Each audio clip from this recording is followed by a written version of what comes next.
네, 여러분 안녕하세요. 2025년 11월 12일 수요일입니다. 오늘도 날마다 만나 함께 주의 말씀과 동행하고 살아나는 귀한 시간 됐으면 좋겠습니다. 오늘 우리에게 주시는 말씀 출애굽기 11장 1절부터 10절까지입니다.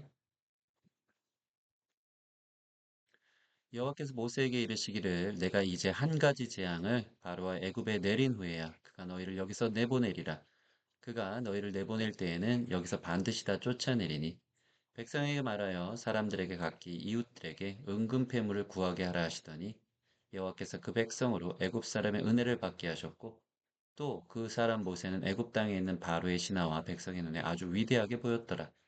모세가 바로에게 이르되 여호와께서 이와 같이 말씀하시기를 밤중에 내가 애굽 가운데로 들어가리니 애굽 땅에 있는 모든 처음 난 것은 왕 위에 앉아 있는 바로의 장자로부터 맷돌 뒤에 있는 몸종의 장자와 모든 가축의 처음 난 것까지 죽으리니 애굽 온 땅에 전무후무한 큰 부르짖음이 있으리라. 그러나 이스라엘 자손에게는 사람에게나 짐승에게나 개 한 마리도 그 혀를 움직이지 아니하리니 여호와께서 애굽 사람과 이스라엘 사이를 구별할 줄을 너희가 알리라 하셨나니 왕이 이 모든 신하가 내게 내려와 내게 절하며 이르기를 너와 너를 따르는 온 백성은 나가라 한 후에야 내가 나가리라 하고 심히 노하여 바로에게서 나오니라. 여호와께서 모세에게 이르시기를 바로가 너희 말을 듣지 아니하리라. 그러므로 내가 애굽 땅에서 나의 기적을 더하리라 하셨고 모세와 아론이 이 모든 기적을 바로 앞에서 행하였으나 여호와께서 바로의 마음을 완악하게 하셨으므로 그가 이스라엘 자손을 그 나라에 보내지 아니하였더라. 네, 이제 마지막 열 번째 재앙만 남았고 이 열 번째 재앙에 대한 이 하나님의 선전포고 또 이 모세의 바로에게 이 사실을 전달하는 내용이 오늘 본문에 나왔습니다. 오늘의 죽음 첫 번째는 이제 한 가지 재앙이라는 하나님의 말씀입니다. 모세는 이 하나님의 음성을 듣고 바로에게 마지막 장자의 죽음을 선포합니다. 5절 보면 애굽 땅에는 모든 처음 난 것, 왕에 있는 바로의 장자로부터 몸종의 장자와 가축의 처음 난 것까지 다 죽겠다. 하나님 직접 움직이시니까요. 예, 이제 생명이 또 왕의 그 장자가 자신보다 더 소중한 자신의 전부 그 이상이라 할 수 있는 장자의 죽음을 선포한 것이죠. 이게 근데 하나님이 마지막 제안하신 한 가지 마지막 그 재앙이었다는 겁니다. 1절 보면 모세에게 이르시기를 내가 이제 한 가지 재앙을 마지막 재앙은요. 말 그대로 심판인 것입니다. 결국 바로는 여기서 완전히 꺾이죠. 하나님이 친히 움직이시면요. 꺾이지 않을 사람이 없습니다. 근데 이 꺾임은 사실은 그동안 오래 참으신 하나님 앞에서 여전히 변화되지 않고 완고했던 바로의 강팍한 마음, 그 강팍한 마음을 꺾으신 것이 되는 것이죠. 아홉 번의 경고에도 회개하지 않은 바로에게 내린 마지막 심판은 오래 참으시지만 죄에 대한 하나님의 인내에는 끝이 있다. 라는 것을 우리에게 보여주고 있는 것입니다. 여러분, 하나님, 공의 하나님이십니다. 죄를 반드시 심판하시는 분입니다. 오래 참으시는 것, 그 말이 맞죠. 정말 사랑의 하나님이시죠. 너무 오래 참으시죠. 완전한 기회를 주시죠. 그럼에도 불구하고 돌아오지 않고 또 죄가 관영한 채로 목이 뻣뻣한 채로 있는 자들에게는 하나님의 심판이 있다. 이것이 또 우리에게 주시는 진리의 말씀인 겁니다. 하나님은 오래 참으신다. 그러나 죄에 대하여 결국 심판하신다. 네. 오늘의 지금 두 번째입니다. 개 한 마리도 그 혀를 움직이지 아니하리라는 표현이 이 7절에 있습니다.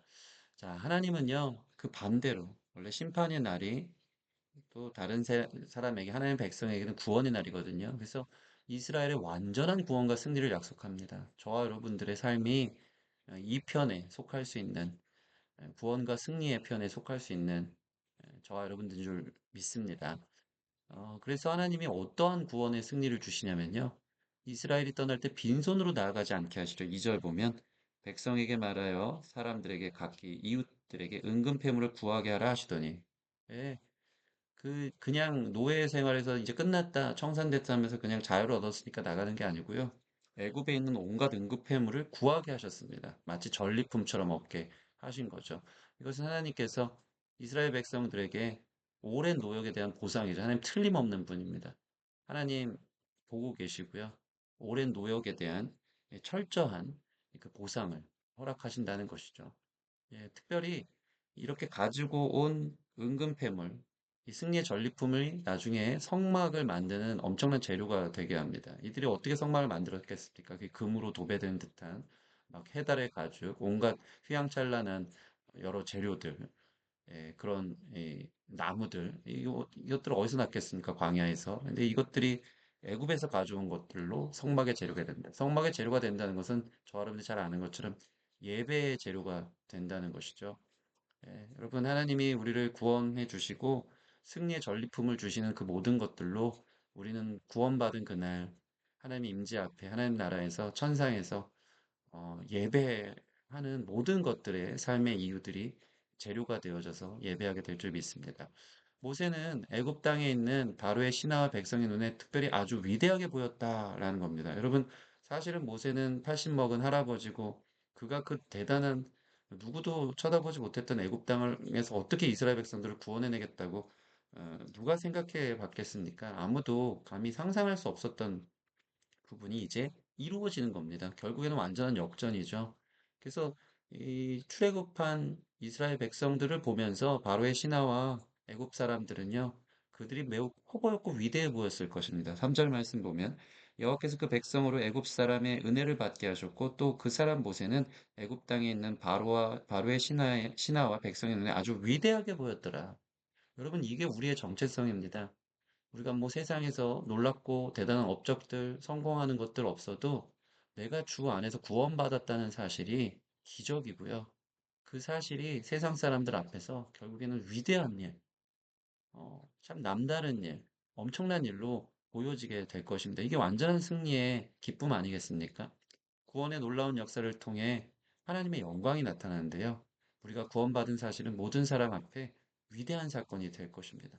여러분, 그래서 이스라엘 백성들이 이제 출애굽하고 40년 만에 가나안 땅에 입성할 때, 이 가나안 땅에 있는 사람들, 이 이스라엘 백성들 온다는 사실만 들어도 간담이 서늘했고요.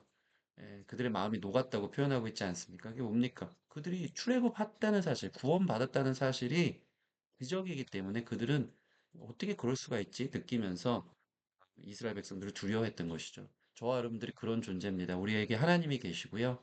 하나님께서 놀라운 구원의 역사를 이루어 가시고 우리 배후에 그 든든한 하나님이 계시기 때문에 사실은 많은 사람들의 눈에 우리가 얼마나 커 보이는지, 대단해 보이는지 또 결국에는 그것을 깨닫게 될 줄 믿습니다. 결국 어떤 일이 있습니까? 그 밤에 마지막 장자가 죽어가는 그 밤에 전무후무한 큰 부르짖음의 밤이라고 6절엔 나와 있어요. 얼마나 그 울부짖는 소리가 있었겠습니까? 자기 자녀가 죽었던 그 밤이 얼마나 소란했겠습니까? 그렇지만 이스라엘 땅에는 이렇대요. 7절 보면 그러나 이스라엘 자손에게는 사람에게나 짐승에게나 개 한 마리도 그 혀를 움직이지 아니하리니 개 한 마리도 혀를 낼름거리거나 짖지 않는다. 엄청 평안하고 고요한 밤을 완전히 반대로, 완전히 상반되는 분위기 속에서 그들은 그렇게 평안한 밤을 맞이할 수 있었다. 이것이 바로 심판받는 사람과 구원받는 사람의 완전한 극명한 차이이고 온도차라 할 수 있습니다. 믿음의 사람에게는요, 큰 부르짖음의 심판의 날이 오히려 승리의 날, 영광의 날, 신원의 날, 기쁨과 평안의 날이 될 줄 믿습니다. 여러분이 눈을 감는 날, 또 이 땅에 하나님 나라가 임함을 경험하는 그날, 우리 삶의 두려움보다는 부르짖고 울부짖음보다는 기쁨과 평안의 날에 우리 삶이 눈 감게 되어지는 그런 은혜가 있을 줄 믿습니다. 우리 같이 이렇게 기도하겠습니다. 하나님, 우리를 향한 오래 참으심에 감사하며 죄를 회개하고 구원받게 하소서. 하나님이 참으시는 것을 알고 있음에도 완고한 마음이 있는 분들이 있다면 주님께서 주신 기회라 여기고 회개하고 구원을 받는 저 여러분 됐으면 좋겠습니다. 두 번째는 하나님 우리의 구원의 날에 당신의 영광 앞에 원수의 목전에 내게 상을 베푸시고 엄청난 역전이죠. 승리의 면류관을 쓰고 그 전리품으로 당신만 예배하며 찬양하게 하소서. 그 고요하고 평안한 밤을 기다립니다. 이렇게 두 가지 기도 제목으로 기도하며 나아가시겠습니다.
하나님 감사합니다. 우리를 향해 오래 참으시는 주님, 또 우리에게 징계하시며 우리를 기다리시는 주님, 그 앞에 우리의 완고한 고집들을 꺾고 회개에 이르고 참된 구원에 이를 수 있는 귀한 우리의 삶이 될 수 있도록 인도하여 주시옵소서. 그 구원의 날에 시끌벅적한 심판의 날이 아닌 우리에게 참 고요하고 평안한 날이 되는 줄 믿습니다.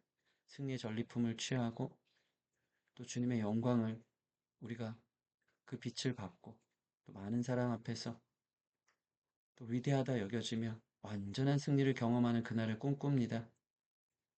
그날 우리 모두가 주님 앞에 서서 주께서 허락하신 것으로 면류관을 내어드리며 하나님의 하신 일을 그 위대하신 일을 함께 찬양할 수 있는 우리 모든 성도들이 될 수 있도록 축복하여 주시옵소서. 감사하며 예수님 이름으로 기도합니다. 아멘.